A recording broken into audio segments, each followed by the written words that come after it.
Something gave me the idea that you have more than a passing understanding of self-realization. Where are you? I think until we cross the finish line, it's damn near impossible to see where we are. But the only thing I can say is what I look for, because we have to be discerning within ourselves and our own spiritual progress. We have to be honest without being cruel or brutal about it. But it's an understanding of, okay, I used to get really upset about this, now I get mildly upset about this. I used to be upset for 3 days, now I'm upset for 3 hours. And that's really the only thing that we can do. That's the yardstick by which you measure who you are and where you are today. Yeah, I definitely am blessed to know that that is the goal of this life, is to awaken to yourself. He says it with conviction. It is the only goal worthy of pursuit, to awaken to the truth of who you really are. And this goal, he says, can be reached in this lifetime. Welcome to Souljourns, and to the story of 6'7" tall TeDevan Kryia Kurzweil, a man moving along the spiritual path of Judaism to non-duality. This interview was recorded in Pasadena, California in 2015. Sri Satya Sai Baba in Prashanti Nilayam in India, had he left his body, or is this before he died? This is 2005. Okay. So that's when I have the notion. And then in 2006, I met a man at Whole Foods, and he would talk to me about Baba. And as he would talk to me about Baba, I would go into this state of bliss. And I knew that I was going to meet an older woman on the plane. I didn't know what she was going to look like. I didn't know her name. I just had a very, very clear intrinsic sense of, okay, you're going to meet an older woman on the plane and she's going to take you somewhere. And the flight stewardess comes over, and I have Autobiography of a Yogi on me at that moment. And she says, she just starts talking to me. She starts talking to me, and she goes, "You're too tall to sit here. Let me switch your seat." So she puts me next to this Indian woman from England, and very quickly, I don't remember who mentioned Baba first, but somebody did. And then she's like, "Oh, you must come, I have car waiting, right? It's Shivaratri, you must come." And I'm just going, okay. And then she says, "You don't do drugs, do you?" Because at this point I have the dreads, and I go, no, I don't do drugs. She goes, "Because sometimes with the," I'm like, it's okay. So we get off the plane, and I arrive, and she drops me off there. And as we're going in, this is 2007, so he's in his body. That place is packed. And the driver is telling me, we're going to have to get accommodations outside the ashram. Well, I've never been to India a day in my life. And I go, I'm not leaving this ashram. I don't know where I'm supposed to be, but clearly this is the place. And so I gave her my bags, and I said, "I'll see you in a couple days." And I slept on the grass. Oh, wonderful. Right next Did you go to through the chit lines to get in to see Baba? And early in the morning? I was sitting there listening to the bhajans. I mean, all of this stuff was so strange to me. I constantly was breaking little rules without knowing it. Sure. There's nobody there. I mean, at this point I'm 35 now. At that point I'm in my mid-20s. So there's nobody there to say, don't do this, don't do that. Nobody's telling me anything. So, I constantly found myself getting in trouble over things that, from my Western perspective, I go, really? You're going to get upset about this? So that's how you found out about Baba. I want to use my time here the best I can. How did you find out about Amma? 2009. I'm in New York, and I'm staying with a friend I met through another friend in Miami in Soho. And I see this magazine, and it says, Amma Karunamayi is coming to New York. And I go, that is amazing. That is absolutely wonderful. I don't know who this woman is at all. And I was just thinking of getting on a plane to see Ammachi, the hugging saint. And I've seen her many times and followed her around quite a bit. And I said, well, why bother going to Seattle if another Amma is coming here? And so I would read over and over again her where she was going to be, what day and time. And I would just kind of write it down, and I would just kind of talk to her without thinking about it. I'm going to be there, I'm coming. And I know nothing about her. I don't know anything about her other than she's in this magazine, and they call her Amma, and I can't even pronounce Karunamayi at that point. And I tell a bunch of my friends, and I'm really excited that she's coming. I don't know why, I just am. And I get there, and all of my friends were of different spiritual variants. One of the least spiritually inclined was a young man, and he had a bad ear infection. And I had done some qigong, and it went away. And he thought, well, that was weird and it worked. Maybe What I else? should go with my buddy Yeah, here. check this woman out. Yeah. And we're standing in this row. We're at Universalist Church in New York, somewhere in the low 30s. And she gets past me. I want to say about 90 feet past me. And suddenly she stops before she gets to the chair. And she turns around. She looks right at me. She smiles and waves. And I'm going, and I do the look over my left so shoulder, she waving at- look over the right shoulder, because I've been talking to her every day, and I believe these things happen. I just didn't know it was going to happen to me. But I still had my doubts. And then the young man said to one of my best friends who was there with me, he said to her, he said, you know, it's really kind of funny how you weird spiritual people seem to know each other. And I thought, okay, well, if it's a delusion, it's at least a shared delusion. I feel better. And quite enjoyable. Yeah. And so the first few hours I sit there and meditating, and it's wonderful, and you know. But at this point, my practice wasn't quite as strong. And, you know, I think I'm up to 4 hours, and there's not much of a social scene for a young man at Well, at Karunamayi. 9 hours a day, that must be zilch. Well, but you know, but back then I wasn't at that point. And so, you know, I'm thinking about leaving before I get my official blessing. You know, and it's very interesting, the term darshan, because by a strict definition, you see a holy person sees you, or you go to a holy You're in the place. presence of a divine being. Yeah, you've had darshan. You're all good. That's right. No You've had reason- it. Yeah, you don't need to get Yeah. some words or interview or anything. But something's nagging at me. It says, no, you stay, you wait. And I said, okay. And I don't know what starts happening, but all of these horrible emotions and feelings start whirling up. And I felt as if I was going to explode. And I had no understanding of why I felt so horrible. Some would call it a profound cleansing. Yeah, but at that moment I knew nothing of that. I just knew I felt incredibly bad, and I was worried I was going to snap at a stranger. That was how it felt. And then this very clear thought enters my head, and it says, what did it say? It said, you weren't this bad of a person 20 minutes ago. And I said, good point. This is probably a passing feeling. It's okay. And I get up there. She says a few very specific words to me about my journey in my life. And she touches me here.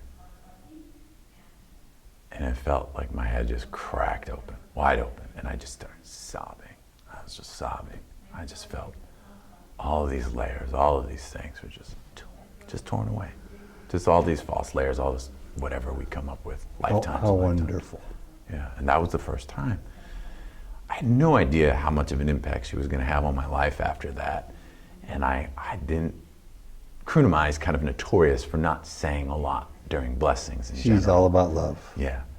And so at that point I had no idea that, you know, those few sentences were a lot. Yeah. And for the next 3 years, I would continue to see her. And with the exception of, I love you, my son, I didn't get any other specifics again. And, you know, and I just kept following her around, and just sometimes she wouldn't even say anything, but I would just, you know, get my blessing and see her as much as I could. And, you know, in 2012, she kind of cranked it up a bit again and kind of indirectly referred to me in a small setting, encouraged us, the ones there, to go to Ramana's ashram and to her ashram.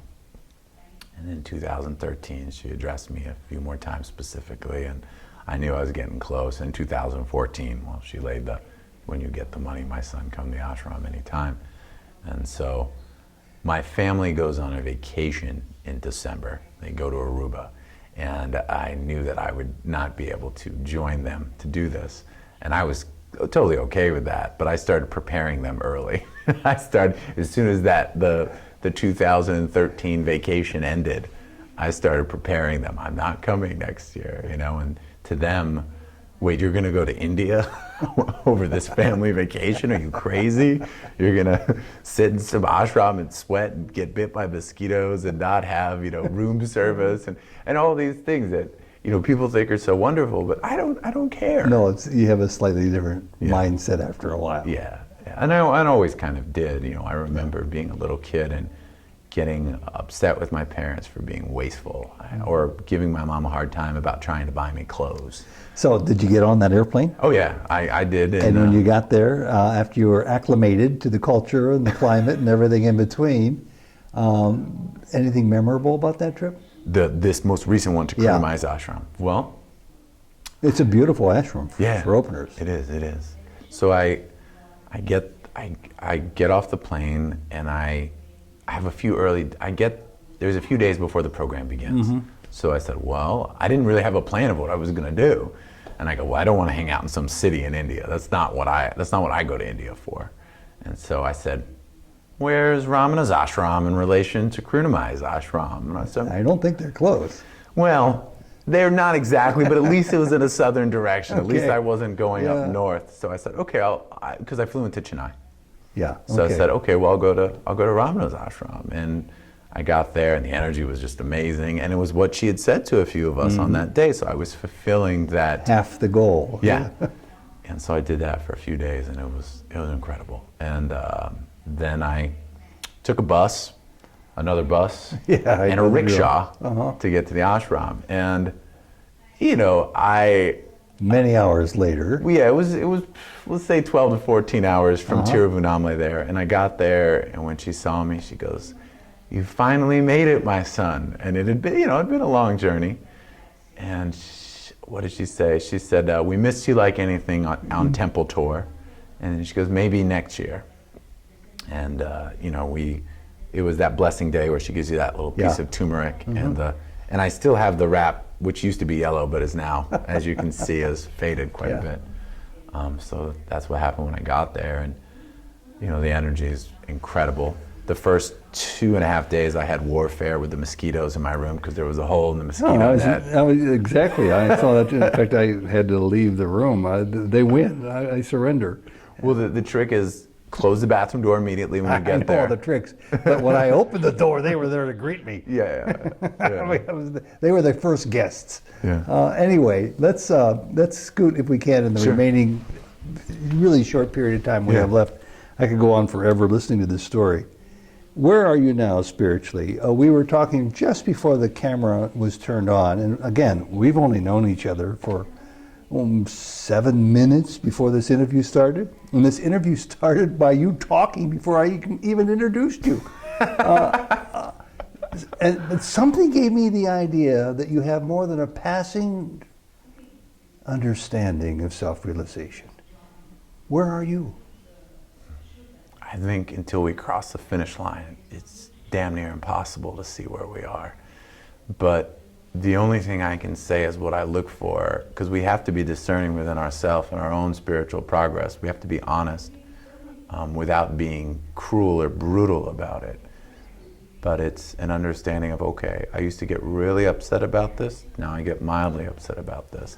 I used to be upset for 3 days, now I'm upset for 3 hours. And that's really the only thing that we can do. That's the yardstick by which you measure who you are and where you are today. Yeah. And of course, the little words that the guru will throw us occasionally, when they see. I love you, my son. Yeah, I love you, my son, or good meditate, whatever they might say, So we take that, but I definitely am blessed to know that is the goal of this life, is to awaken to yourself. I think a lot of people don't even have that notion. Well, how would they have it? Which textbook would they find that in? Who would be a guide for them? A rabbi, a priest, a nun, an imam? Most don't talk that language in our culture. Yeah. It would be almost impossible to find if you were a Martian coming here looking for guidance to a higher realm within this culture. You'd have to get it the way you did, I think. Yeah, definitely my knee injury really, really opened the door for me, and having somebody alter my knee without touching me, that was a very tangible experience. And so one of the things that I really loved about doing the healing work was I was not touching people most of the time. Sometimes I hit some light pressure points later on, but for the most part, I was just radiating energy. Yeah, I was just kind of get a sense. Amma might say you were just radiating love. Yeah, and that's all it really is. Yeah. And so I would allow that to happen, and in allowing that to happen, I just noticed these people's experiences. I I never had this notion, you know, people would come up to me, especially younger people, because I would walk around with these signs at music festivals and events, and they were so interested, and they would tell me, I want to be a healer, and I'd laugh, and I go, I never had that notion. I never had a thought of, it was more of, I noticed something. Never your intention. No, I noticed something was happening when I would do this. It was an experiment. Yeah. It was an ongoing experiment based on one moment with a friend. Someone asked me, how do you know when you're in the presence of a really divine being? And I say, my mind just goes blank. And it's harder to keep my eyes open and think than it is to just sit and be quiet. Which would you prefer, to be in a blank state of mind or a mind that's active with beautiful thoughts? Blank. I'll take blank any day. Someone else can have beautiful thoughts and be philosophical. Kudos to them, but I just want to be empty and just quiet. Who are Amma and Baba? Well, I think with any true guru, you know, any true Satguru, as they would say, all of them are one. This is difficult for our mind, which is so steeped in duality, to realize, you know. But it's all one. And it's to bring us back to that oneness within ourselves that we so often lose sight of, because we have a story, and everybody around us is adding to that story or trying to attack that story, so we have to defend that. And we spend most of our life in some of that stuff. But to me, they are dead ego walking. That's great. Did you just make that up, or have you used that term before? I have used the term before. It's a wonderful term. Thank you. Dead ego walking. That's basically what it is. So it's this vastness, infinite space. Yeah. And if you stick around it long enough, a lot of what's false within you is going to dissolve. You don't really have a choice in the matter. There's a certain momentum or force that it has, that it just has to pull that out of you. Hey, thanks a whole lot. This has been a great story. God bless you. Yeah. Jai Karunamayi. Jai Karunamayi. Sairam. Sairam. Namaste. Namaste. And Amen. Yeah.